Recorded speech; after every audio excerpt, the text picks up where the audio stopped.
If it's Thursday, bracing at the border. Pandemic-era restrictions are set to expire just hours from now as chaos, confusion, and tens of thousands of asylum seekers overwhelm the southern border in a major test of the Biden administration and the entire U.S. government.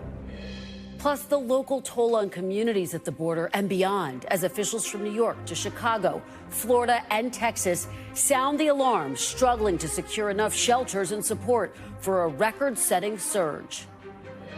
And Trump town hall fallout.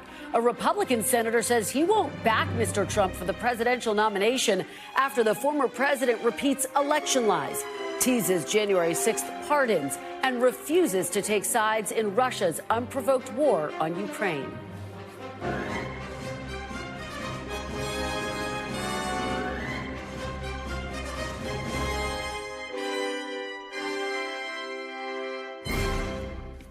Welcome to Meet the Press Now. I'm Kristen Welker.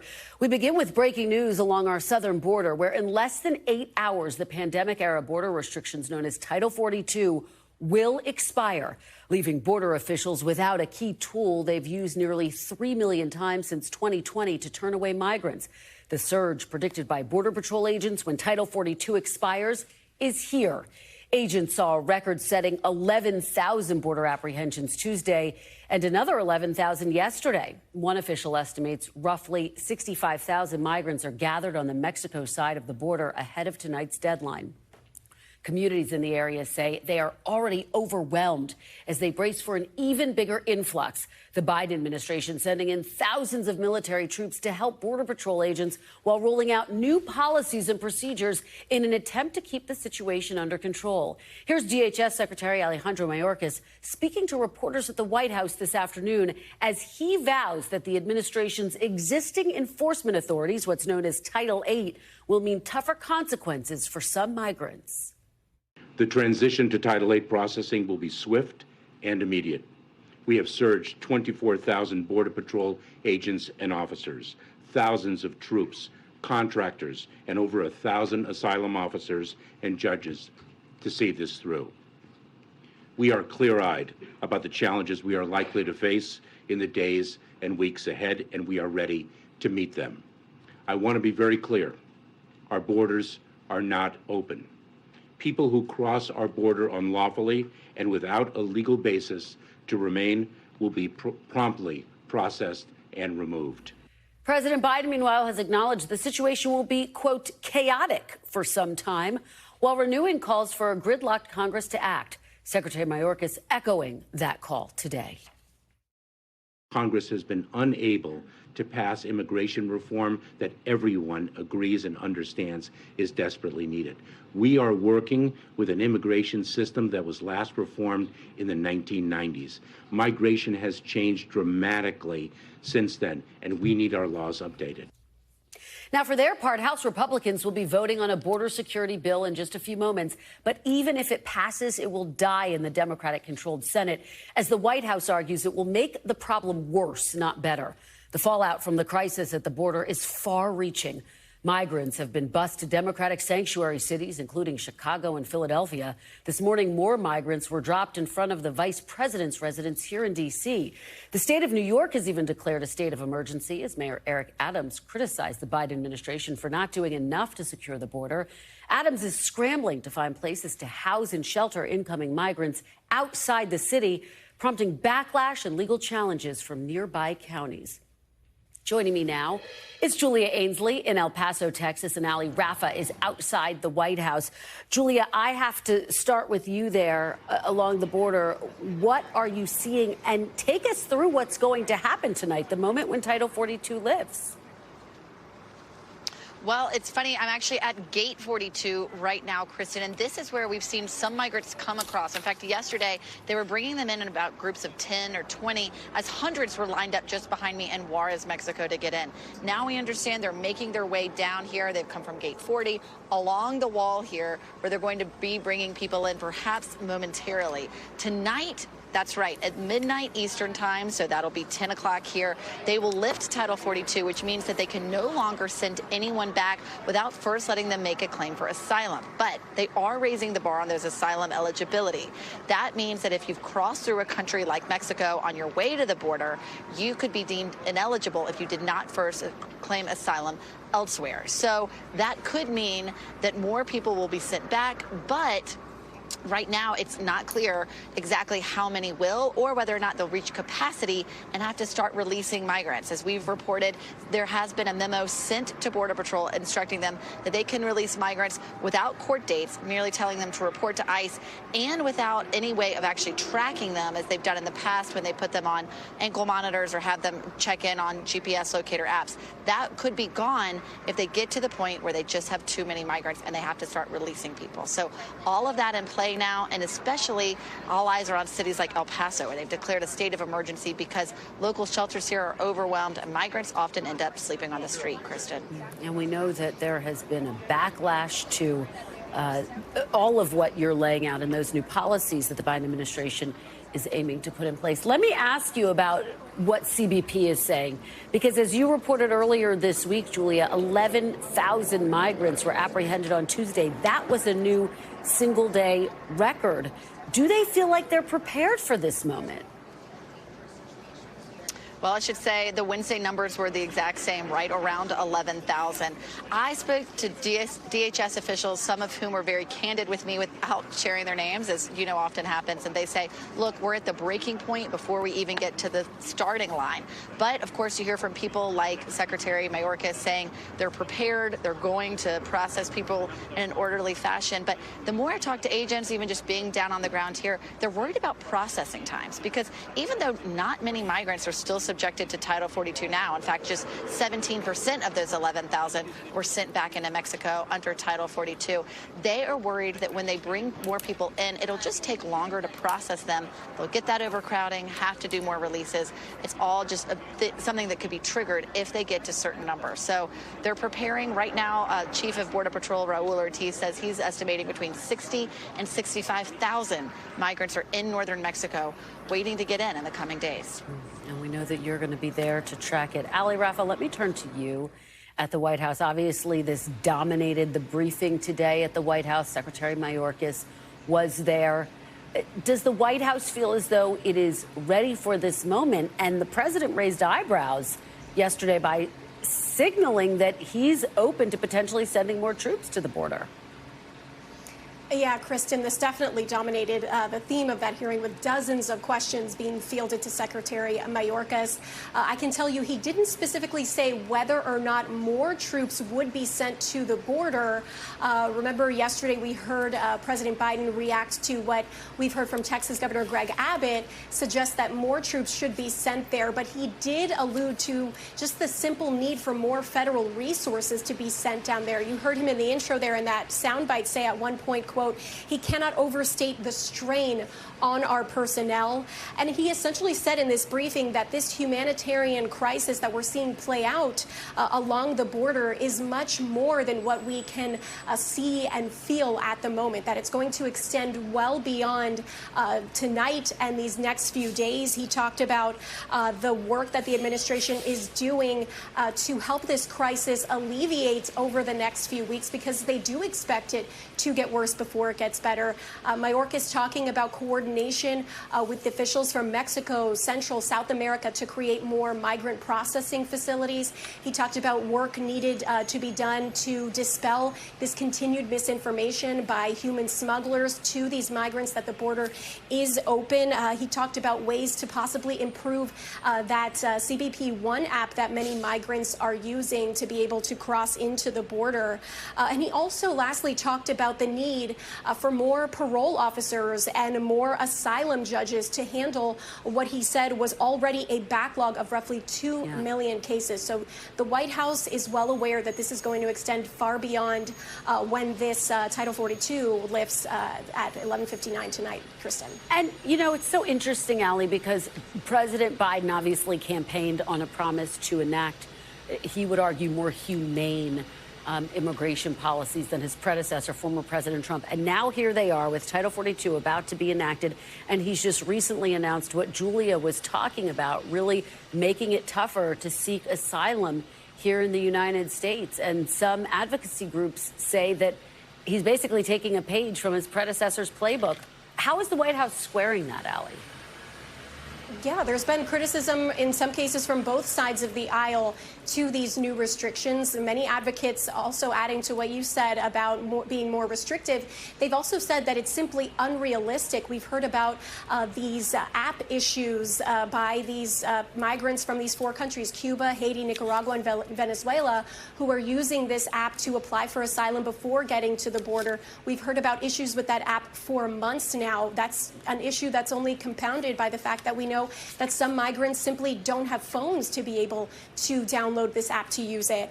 And Mayorkas responded to that. Our own Peter Alexander asked that question during the briefing, and he said that simply that there is work needed to be done to improve this, and specifically on what you just mentioned, what Julia was talking about, that small fraction of migrants that would be let go because to prevent overcrowding. He said, Mayorkas in this briefing said it would not be for the majority of migrants. They may be eligible and subject to curfews, and if they don't honor that commitment to ICE, they will be subject to apprehension efforts. Kristen.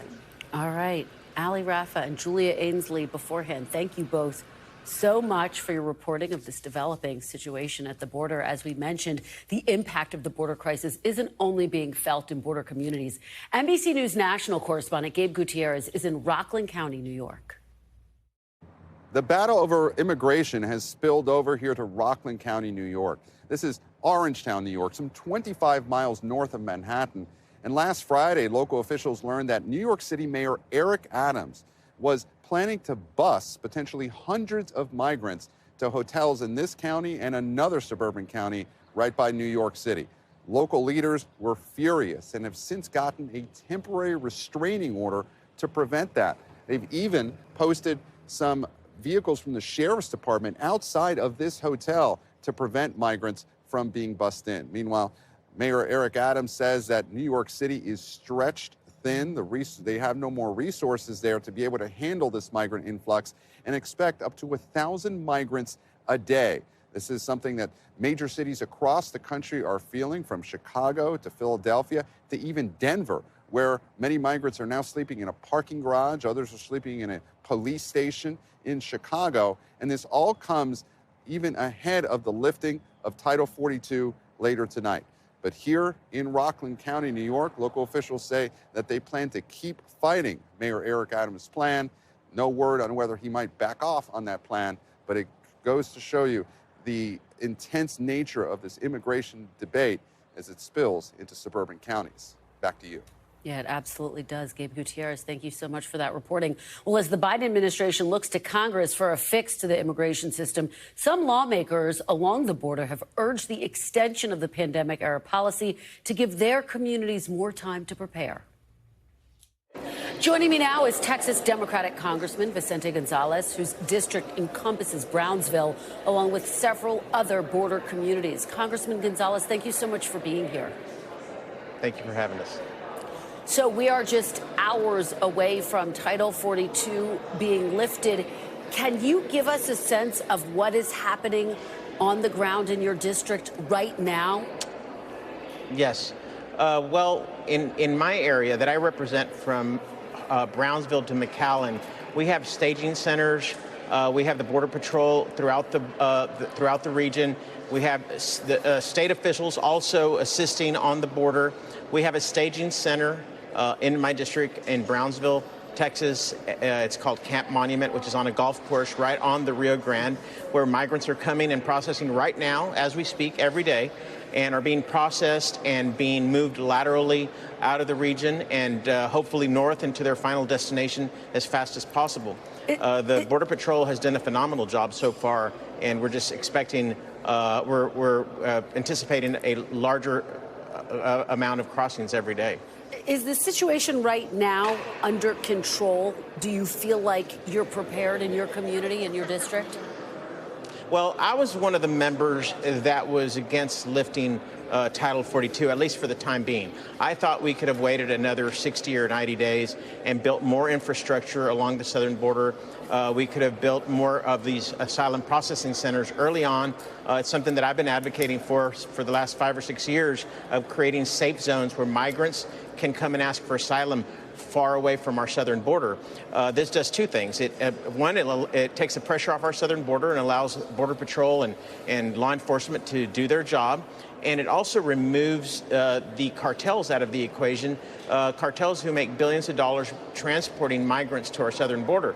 I think there is a lot more the Mexican government can do, and I think we should be urging them and pressuring them to do their part in stopping some of this migration on their southern border with Guatemala. But just very quickly to my question, do you feel like the situation right now in your district is under control? It sounds like, based on what you've described, there's a somewhat orderly process right now.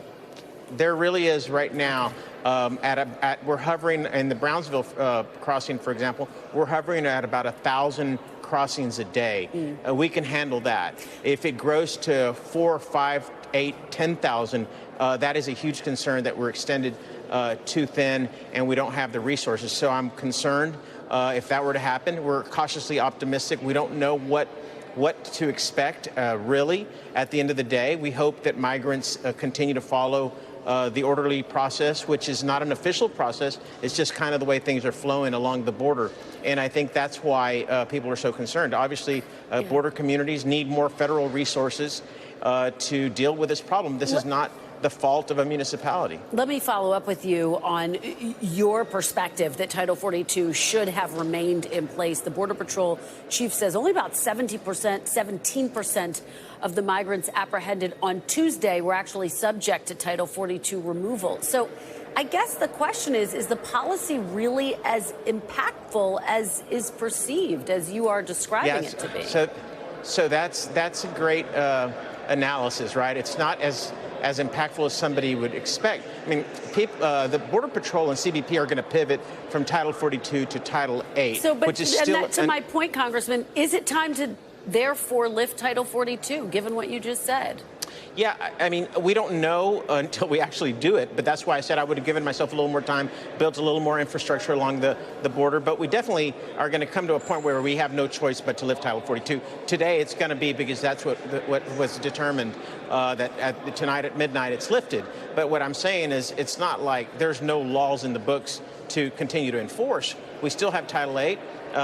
Border Patrol and CBP will still be enforcing immigration laws on our southern border. And Title 8 includes immediate removal from our country in a process that if you come back twice, you can be prosecuted for it. So we are going to go back to the traditional laws that we've been enforcing for a long time now on our southern border. But it's not just a clear path that Title 42 has been lifted and you can just come into the country. As you know, the Biden administration has implemented some new provisions to try to brace for this moment, including enacting stiffer asylum laws, as well as getting Mexico to help more. But I wonder, given that the president has acknowledged that it's going to be chaotic at the border, at least in the short term, do you think that the administration waited too long to implement the groundwork? I don't know if they've waited too long, but I'm just saying I would have extended Title 42, built more infrastructure, had more personnel, got Mexico to do more on their southern border, which they now apparently they're sending a bunch of their National Guard to their southern border. This is something that I've been talking about for 6 years. It's common sense. We need Mexico to act responsibly on their southern border. There's a lot more they can do, and I hope that they comply with their end of the bargain, and they do it. DHS Secretary Mayorkas is calling for Congress to enact immigration reform, essentially saying there's only so much we can do. As you know, House Republicans are voting on their border bill today. It mainly deals with enforcement, but is there anything in the bill, any area where you think you can find common ground that you would support? Well, let me tell you, this is a bill that everyone from NGOs to farmers are opposing. That ought to tell you a lot. From really progressive groups in our country to the most conservative in our country oppose this immigration bill that they're putting on the floor. I don't know that they have enough Republican votes to pass it. This is a messaging tool being used by Republicans in Congress for their next campaign. This is not a serious proposal that has any chance of passing on the Senate side. They're not asking us for suggestions, or they're not really being negotiable with us on trying to come up with a comprehensive bill that would have bipartisan support. Let me ask you this. President Biden said that he spoke with the Mexican president earlier this week and called him, quote, very cooperative. You've been clear you want to see Mexico do more. Can you be specific? Right. What more do you think Mexico needs to do at this critical moment when Title 42 is about to be lifted? Right.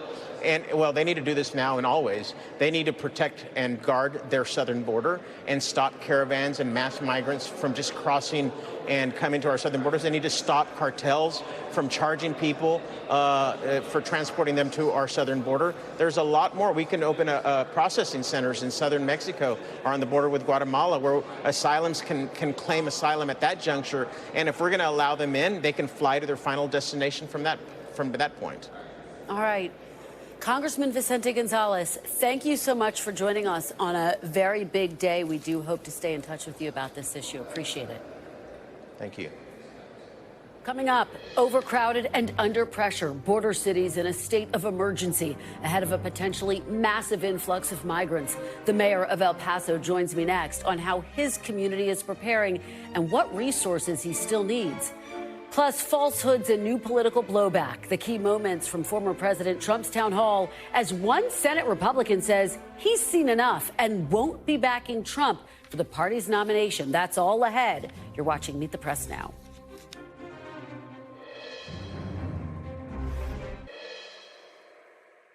Welcome back. We have some breaking news in the New York City subway death of Jordan Neely during an altercation with a former Marine. The medical examiner ruled Neely's death a homicide, and the Manhattan DA is looking to charge that Marine, Daniel Penny, as early as tomorrow. Sources familiar with the matter tell NBC's Jonathan Dienst. Penny was seen on video placing Neely in a chokehold. Neely's family, along with many political leaders, have called for criminal charges. Penny's attorneys have said the former Marine was protecting himself and others from a man with a history of violence and mental illness. Turning back to the border now, ahead of Title 42's expiration tonight, the city of El Paso is preparing for an influx of migrants. The mayor has declared a state of emergency. The city has also opened 2 vacant middle schools as migrant shelters ahead of tonight's deadline. Joining me now is the mayor of El Paso, Oscar Leeser. Mayor, thank you so much for joining me on what is a really critical day for you there in El Paso. We appreciate it. Thank you. So how are you preparing for tonight for the lifting of Title 42, and are you prepared? You know, one of the things we've been doing, we declared a state of emergency back on May 1st, but we've also been preparing for quite a while to make sure that we have the proper resources. You know, the Secretary of Mayorkas and FEMA has really helped us with the resources we needed. But we all know, we all understand today that the immigration process is broken and it needs to be fixed. But we've been working on this, and we've been working on this for weeks to be prepared. We've opened up the schools. We got the convention center prepared to open. And we've been working together with our partners, which is Customs, Border Patrol, ICE, every department possible, the city, the county, Office of Emergency Management, NGOs. So we're really prepared. You know, I told people that we couldn't do anything different right now, that we would do at midnight tonight. But one of the things that I can tell you, we're prepared for today because we were prepared for the unknown, but we're not sure what to expect days to come. And as we've been reporting, on Tuesday and on Wednesday, we saw record numbers of migrants who were apprehended at the border. What are you seeing? You were in Juarez yesterday. What kind of numbers are you seeing? Are you seeing records there as well?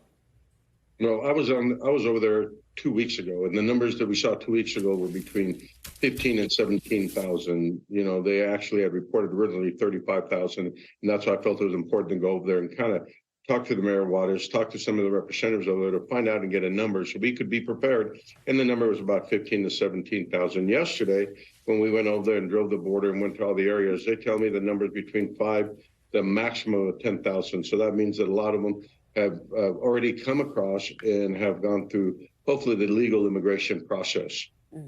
I want to ask you big picture about the Biden administration. As we've been reporting throughout the hour, the president has acknowledged he thinks it's going to be chaotic, at least for the near term. What do you make of that? And do you think that the administration is doing enough? Have they done enough to prepare for this moment? Well, I've worked really well with the Biden administration. And like, again, with Secretary Mayorkas said, we are prepared. And, you know, we're preparing for the unknown, like I said a minute ago, but really, we know there's going to be a huge influx. And we're prepared. Everybody we met this morning with every agency you could think of. And we kind of made sure everybody understood what we're going to do, how we're going to do it. And I did talk to some federal officials, and they said that El Paso is probably the city they've seen that really has worked together as a unit, because we want to speak with one voice and make sure that we help the asylum seekers, but understand that our main responsibility still is the safety of the city of El Paso. What do you make of the administration's announcement that Border Patrol officials can release migrants with no scheduled court date, no real way of tracking them? Does that raise concerns for you that it could compound the so-called chaos that President Biden warned of? Well, the process that I see is that they go through the immigration process. Here in El Paso, we don't administer or do immigration law, but we're here to assist them. Now, I can tell you that we will help and assist people that have gone through the process and the proper process. And then after that, actually it's up to the federal government. And I really hope that, they agree to disagree and come up with some solution, because right now there is no end game, as y'all were talking about earlier. There is no end game and there is no light at the end of the tunnel. And we really need to, hopefully they agree to disagree and come up with legislation that really will help us move forward, because our community or any community up the southern border has the ability to sustain this for long term. Based on what you see here in Washington, do you have any anticipation that there will be a resolution in Congress? As you know, the Republican-controlled House is voting on a bill today. Basically, it's focused on border enforcement. It's not going to pass in the Senate. The president has already vowed to veto it. What is your level of expectation that this will happen? Well, my expectation is that something will happen. I know it's been decades since something has happened. So, you can't in the blame next 2 years, Mayor, even though we're heading into an election cycle? And that is, and I agree with you. That creates a huge challenge. That's why I said, let's agree to disagree and come up with a resolution that's really best for the community, the country, and of course the citizens of El Paso and the asylum seekers. Because at the end of the day, I get that's election process and I understand what's going on, but we're elected to make sure we represent the people of our country. Mayor, before I let you go, this is a crisis that is not going away. I have been to El Paso. I have seen the strain on your community. Do you have a long-term plan, or are you relying on Congress to fix this? We do. We'll continue. We have one shelter prepared to open. One of the schools has been vacant for a while. We have a second one that's vacant for a while. And then we have the convention center of necessity. But we also have to be able to decompress the system. And it's important to know when you talk about what's happening, they're not coming to El Paso. They're coming to the United States. And once they get their A number and they gone through the immigration process, they're free to go, as you and I would be, and travel amongst the United States and go to the destination of their choice. But it's really important as the city of El Paso or any southern border city that we have to decompress the system. We can't have hundreds of thousands of people here without assisting them. All right. Mayor Oscar Leeser, thank you so much for your time, for your perspective, and good luck over these next several days and weeks with this transition. We really appreciate it. Thank you. I appreciate it. You have a wonderful day. You too. Up next, Mayorkas' migration mess. We'll dive deeper into the challenges facing the current Homeland Security chief with someone who sat in the hot seat himself. Former Homeland Security Secretary Jay Johnson joins me next. You're watching Meet the Press Now.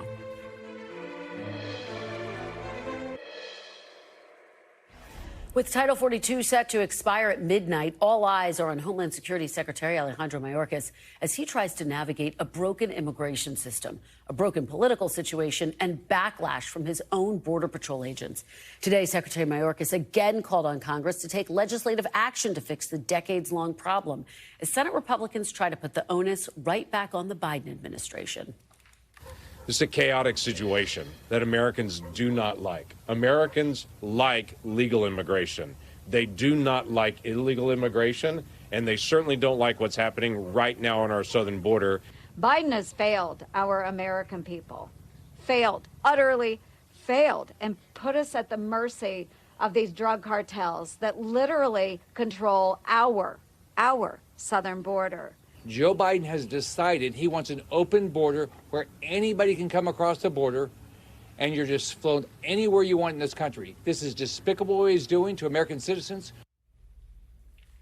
Joining me now is Jay Johnson, former DHS secretary under former President Obama and partner at Paul Weiss. Thank you so much, Secretary Johnson. Appreciate your being here. Hi, Kristen. So let's just start with what you are anticipating over these next several hours. The president predicted that the situation will be chaotic. What did you make of that assessment? Is that what you're expecting too? I would go with that word. First, it can't be reassuring to the American public to see the two political branches of our government doing this, one blaming the other. With the numbers that are reportedly piling up on the southern border, yes, it will be chaotic. It will be chaotic for the mayor of El Paso, who you just interviewed. It'll be chaotic for communities all across the southern border, in Arizona, in Texas. You know, I used to own this problem. My wife volunteers for Catholic Charities in El Paso and McAllen, and she comes back and she tells me these remarkable stories. And ultimately, it's much easier to talk about this now that I'm out of office and I'm here on Meet the Press now. It's a larger problem than it used to be, but there are certain basics to this problem that I think remain true.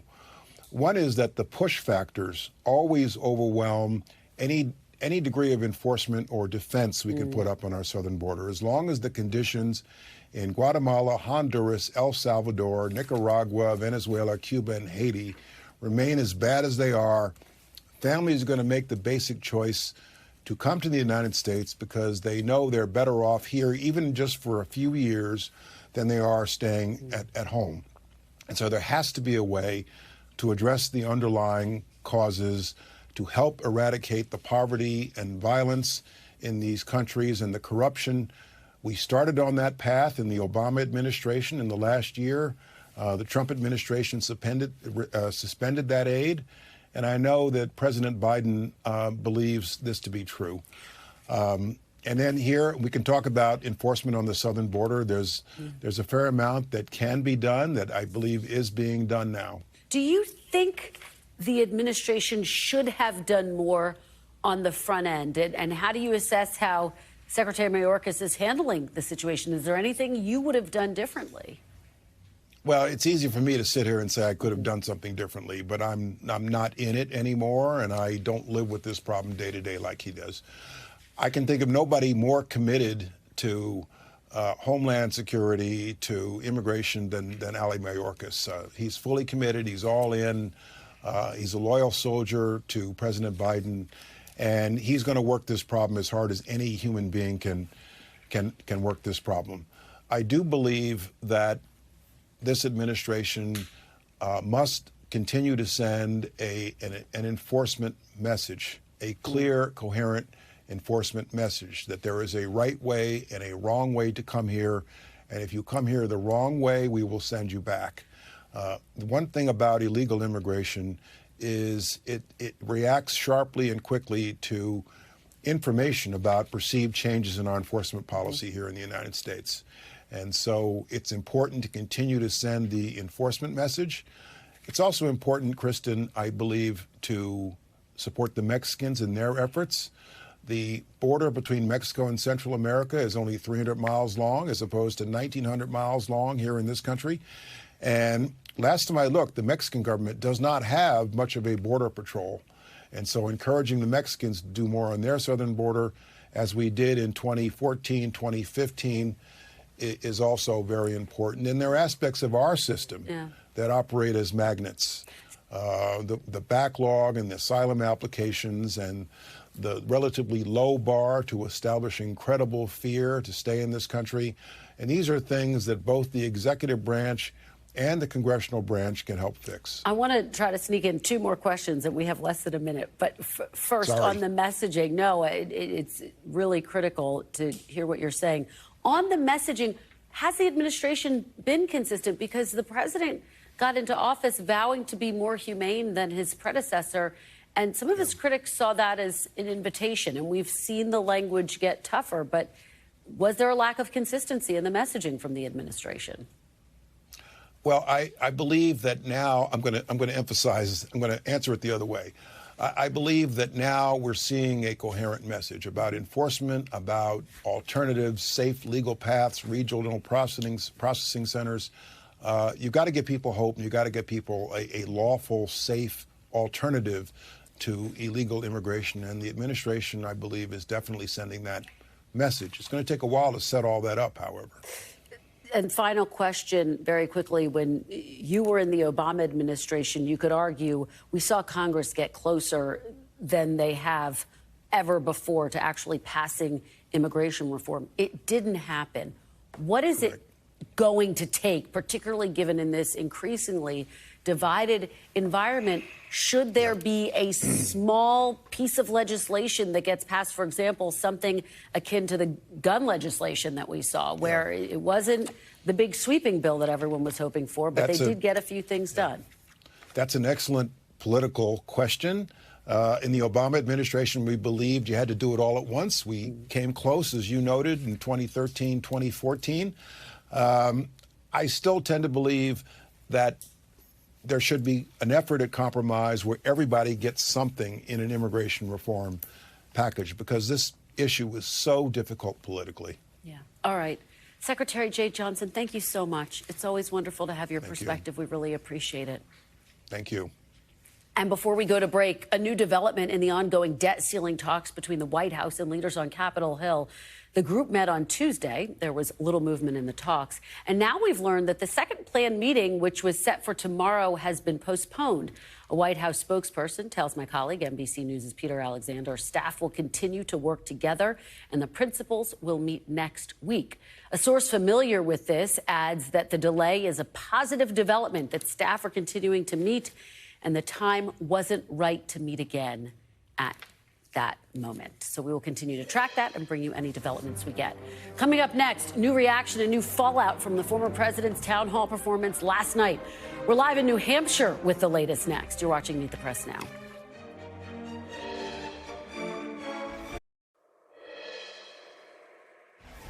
Welcome back. Donald Trump, the Republican frontrunner for the party's 2024 presidential nomination, made headlines last night at CNN's town hall, not just with his combative tenure and repeated false claims, but with where he stands as a presidential candidate. He called January 6th a, quote, beautiful day and pledged to pardon many of the rioters. He urged Republicans in Washington to let the U.S. default if Democrats don't agree to big spending cuts as part of the debt ceiling negotiations. He called the Supreme Court's decision to overturn Roe v. Wade a, quote, great victory. And he waffled on what he wants to see the federal government do on the issue.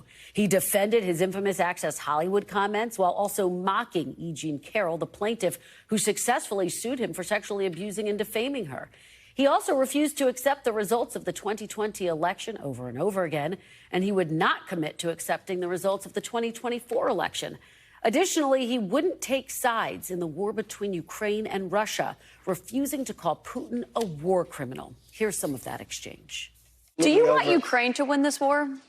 I don't think in terms of winning and losing. I think in terms of getting it settled so we stop killing all these people and breaking them. Can you say if you want Ukraine or Russia to win this war? I want everybody to stop dying. They're dying, Russians and Ukrainians. I want them to stop dying. And I'll have that done. I'll have that done in 24 hours. I'll have it done. You need the power of the presidency to do it. But you won't say that you want Ukraine to win. You know what I'll say? I'll say this. I want Europe to put up more money. Well, as you heard there, the audience, composed of likely New Hampshire Republican primary voters, ate it all up, and so did the Biden campaign. One Biden advisor told my NBC colleague Mike Memley the town hall featured, quote, weeks worth of damning content in 1 hour. And Indiana Republican Senator Todd Young told reporters on the Hill today that following last night's event, he would not support Donald Trump for the Republican nomination. NBC's Vaughn Hilliard is covering the Republican primary for us in Manchester, New Hampshire. And of course, he's been tracking all of this. So, Vaughn, give me your big takeaways. And what's the word from inside the Trump campaign today? How do they feel? Right. Let's start with the Trump campaign, if we may, here. The multiple advisors that we spoke with were elated, in their words, by what transpired yesterday. And that's because they felt like Donald Trump was able to go for the time period of 70 minutes and go before millions of Americans, the types of viewers that he has had less direct access to, if you may, over the course of the last 28 months since leaving Washington, D.C. This was his first major appearance on a non-right-wing news outlet since October of 2020. And for those 70 minutes, it was an untethered Donald Trump and one that the American electorate was able to watch in real time. So, you know, Vaughn, I know you've also been talking to Republican voters there in New Hampshire, including some young voters. And I'm curious for what they said to you, what primary voters said to you about how they saw last night. Did he win anyone over who was unaffiliated? That's what they call undecided voters there in New Hampshire? You know, I was talking to one Republican who was in the room who told me that for all the laughs you did here and there were individuals like him that were inside seated there that were uncomfortable by what was taking place. And I was talking to one other gentleman just a bit ago here, and he was telling me that he is still not ruling out Donald Trump as his primary pick and would likely vote for him in the November 2024 election. But after last night, he is looking at the likes of Tim Scott. As he said, there are other Republican alternatives this time around. And so often we heard from Republican voters in 2016 and 2020 was well, it's Donald Trump or a Democrat, and we don't want to go with a Democrat. Well, this time it's different because there are other Republican alternatives. And the question here moving forward is, do events like this lead some of these voters to try to look in a different direction? Yeah, I think you're absolutely right. And of course, the big question, how does it play with primary voters versus general election voters if he makes it that far? Vaughn Hilliard, thank you so much for being there and for your great reporting as always. We really appreciate it. Great to see you. Well, we have much more on Trump's political future, 2024, and the state of the Republican Party after a quick break. The panel's next. You're watching Meet the Press now. Who do you want to support? I haven't decided yet. It won't be him. And what's the reason for you not supporting him? Where do I begin? Welcome back. Well, that was Indiana Republican Senator Todd Young telling reporters on Capitol Hill today that the former president's performance at last night's town hall was just a bridge too far for him. Joining me now to discuss this on set is Rhonda Colvin, senior congressional reporter for The Washington Post, Mo Alithi, Democratic strategist and executive director of the Georgetown Institute of Politics and Public Service, and Sarah Chamberlain, president and CEO of the Republican Main Street Partnership. Thanks to all of you for being here after a bit of a raucous night last night in the political world. Rhonda, let me start with you. What was your big takeaway from watching last night? Do you think that former President Trump won over any undecided primary voters? Because really, that's the goal for him at this point. I think that remains an open question. I think that town hall was very much for his supporters. You saw a lot of engagement and enthusiasm among the people who were in attendance. So it seems it was for them, those hardcore Trump supporters who will likely vote for him. I know the CNN did say that the audience was made up of people who will be likely primary voters in New Hampshire. So it was really for his base. You really have to look at who tuned in. Did people in the middle want to watch that? I think that a town hall like that may have been structured for those who remembered why they did not vote for him and those who want to vote for him. Yeah. Sarah, what did you see last night? I saw the same thing. I actually agree with you. That was for his base to get them fired up, that he's back and he's ready to go. And I think the middle-of-the-road people, like Todd Young, maybe some of them were a bit disturbed, but he hasn't started to try to get them yet. He's really focusing on his base at this point. And Mo, we saw the president come out pretty forcefully and say, this is a reminder that if you want more of this, if not, give to my campaign, was basically the tweet from President Biden. And they are basically spiking the football. Do they have a right to? I mean, does this help in a general election, do you think? Yes, I think it does help in a general election. I think most Democrats are not naive enough to think that a Donald Trump nomination automatically delivers the White House back to Joe Biden. This is going to be a competitive race. But for Donald Trump, if you're an undecided primary voter, after watching Donald Trump going back to 2015, that means you need to see something new. And he did not show them anything new last night. What if you're sort of one of those independent voters or undecided voters who are a little squeamish, but had forgotten the chaos of the Trump years? Boy, did he remind you last night. And that's what the Biden campaign is celebrating. Yeah. And, one of the things that struck me last night, of course, women voters are going to be critical. They always are. And there were a couple of moments that stood out to me where my ears perked up and I wondered how it would play with suburban women voters. For example, when we heard the crowd cheering when he went after E. Jean Carroll. And the moderator, by the way, Caitlin Collins, who spent the night fact-checking him. A senior Trump official told Jonathan Allen, when the left's melting, we know it was a good day. Mo, what do you make of that?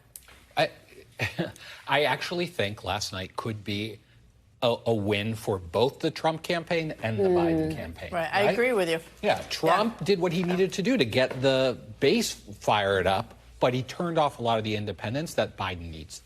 So we study, we call Women to Women. We study suburban women voters because that's where most of the Republican Main Street conservative members live. And they're like, oh, do we have another option besides Trump? And they're hoping that we do. If they don't, they're really torn between a 78, 79-year-old man and an 82-year-old man. So I'm not sure which way they're going to go yet, to be honest. I mean, the Trump throws them a lot of rhetoric, but at the same time, they're really concerned that is Joe Biden really mentally capable of another 4 years? We also have the former president's sound on the issue of abortion. Caitlin Collins asked him about this. Would he support a federal ban? Let me play part of that. Would you sign a federal abortion ban into law? What I'll do is negotiate so that people are happy. You would sign a federal abortion ban into law. I said this. I want to do what's right. And we're looking. And we want to do what's right for everybody. But what's right? But now, for the first time, the people that are pro-life have negotiating capability, because you didn't have it before. Some of your allies on Capitol Hill say that they want to introduce legislation when it comes to banning abortion. If they send it to your desk, would you sign it? Some people are at 6 weeks. Some people are at 3 weeks, where's 2 President weeks. Trump? President Trump is going to make a determination what he thinks is great for the country and what's fair for the country. Rhonda, how does that play with Republican voters? That's a core issue. A very core issue. In fact, it was one of the deciding factors for a lot of voters I spoke to when I was talking to people on the campaign trail during the midterms. People are still talking about the issue of abortion. You see from that clip that Trump in real time is trying to figure out what to say. Even though some of his statements, we already know what he may say, that's one that he's still trying to figure out how it might play. And again, it was for his base, too, bringing up about his role in placing the Supreme Court justices on the bench. I think most Republicans who are going to be running for president in 24 have to encounter these questions about abortion, but they're still trying to figure out which way they're going to go. Sarah, you and I have spent a lot of time talking about the issue of abortion and how Republicans are talking about it. He was trying to walk a line last night, which you could argue, politically speaking, may actually help him. It may, but I actually don't see him ever getting the opportunity to sign any type of federal law. I know most of the Main Street members want this to be a states issue. I mean, that's what the Supreme Court said. Give it back to the states. That's where most of our members are. Mo, the question that keeps coming up in Democratic circles when I talk to sources is, have voters been realigned around this issue? And his discomfort with answering that question directly was almost a signal, and we know from the reporting, that he's also a little uncomfortable about what it all means politically and what we saw play out in the midterms. Yeah, what we saw play out in the midterms, what we saw play out in Kansas, right, when that constitutional Wisconsin, right? We're seeing it time and time again. I think there is a bit of a realignment happening. I'm not sure quite how seismic it is, but it really kept Democrats in the game last time. One of the things you keep hearing people say they like about Donald Trump is he speaks his mind. He tells you what he thinks. That's not what we just saw in that clip, and it just goes to show how much trouble I don't know if I agree with you on that, because he used to be pro-choice. So I don't know if he knows what his mind is on this issue. He's been all over the place on this. Well, on another issue, he wouldn't speak his mind, which is when he was asked if he would call Vladimir Putin a war criminal. This is a moment where, if you are a conservative, you want to rally around, or most conservatives rally around, a strong national defense and Ukraine in this moment. Could that hurt him, particularly on the debate stage, and give an opening to some of his rivals? That's exactly where my mind went when I heard him say those comments about Ukraine and not decrying, Russia's invasion of Ukraine. And I was thinking back to last year when most Republicans and Democrats, it was really the only bipartisanship we saw much of last year on the Hill was around Ukraine and supporting them.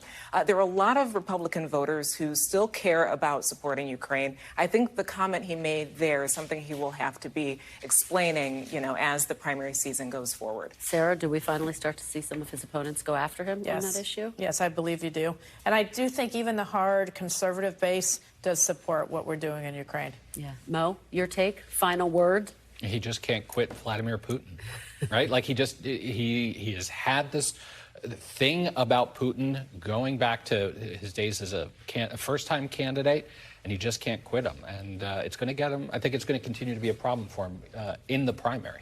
All right. Thank you so much for a great conversation to end the show. Really appreciate it. Great to see all of you, Rhonda, Mo, and Sarah.